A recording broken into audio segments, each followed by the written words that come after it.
जनपद सहारनपुर के कस्बा नागल थाना क्षेत्र में डायमंड कारोबारी के 2 कर्मचारियों से हुई लूट का पुलिस ने चंद घंटे में ही खुलासा कर दिया।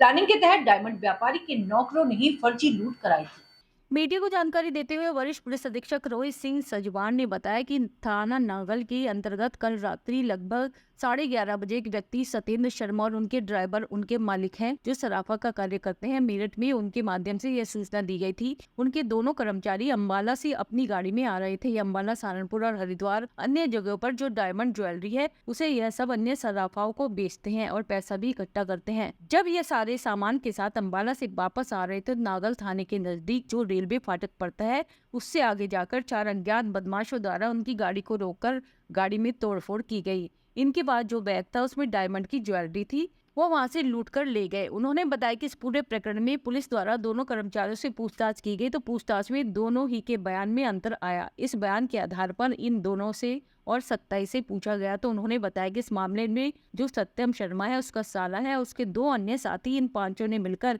एक प्लान बनाया था। यह सारी ज्वेलरी हड़प ली और इस पूरे घटनाक्रम को एक लूट का स्वरूप दे दिया। थाना नागल के अंतर्गत कल रात्रि को 11 साढ़े 11 बजे के आसपास एक व्यक्ति सत्यम शर्मा और उनके साथ एक ड्राइवर हैं तरुण सैनी, इनके द्वारा अपने एक मालिक हैं जो सराफे का कार्य करते हैं मेरठ में, उनके माध्यम से सूचना दी गई थी कि ये अंबाला से अपनी गाड़ी में आ रहे थे और ये अंबाला, हरिद्वार और सहारनपुर में अन्य अन्य जगह पर जो डायमंड ज्वेलरी है उसको अन्य सराफ को ये बेचते हैं और उससे पैसा इकट्ठा करते हैं। और ये सारा सामान अंबाला से जब ये वापस आ रहे थे तो सहारनपुर के पास नागल थाने के नज़दीक जो रेलवे फाटक पड़ता है उसके आगे जाकर 4 अज्ञात बदमाशों के द्वारा इनकी गाड़ी को रोककर उससे तोड़फोड़ की गई और उसके बाद ये जो सामान भरा जो बैग था जिसमें डायमंड की ज्वेलरी थी वो वहाँ से लूट कर ली गई। इस पूरे प्रकरण में जो पुलिस के द्वारा इसमें पूछताछ की गई, पूछताछ करने के बाद इसमें दोनों ही के बयानों में कुछ अंतर्विरोध आया और उस बयान के आधार पर इन दोनों से और सख्ती से पूछताछ की गई। तो इन दोनों के द्वारा बताया गया कि इसमें जो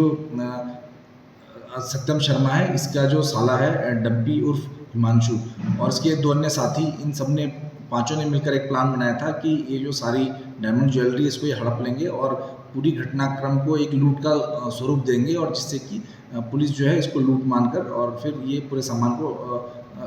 हड़प सकते हैं। इस पूरे प्रकरण में जो सत्यम शर्मा और तरुण सैनी के द्वारा बताए गए जो तीनों नाम थे वो तीनों नाम जो है वो मेरठ के इनके रहने वाले रिश्तेदार हैं और वहाँ पर जाकर पुलिस द्वारा सारा जो सामान था जिसमें डायमंड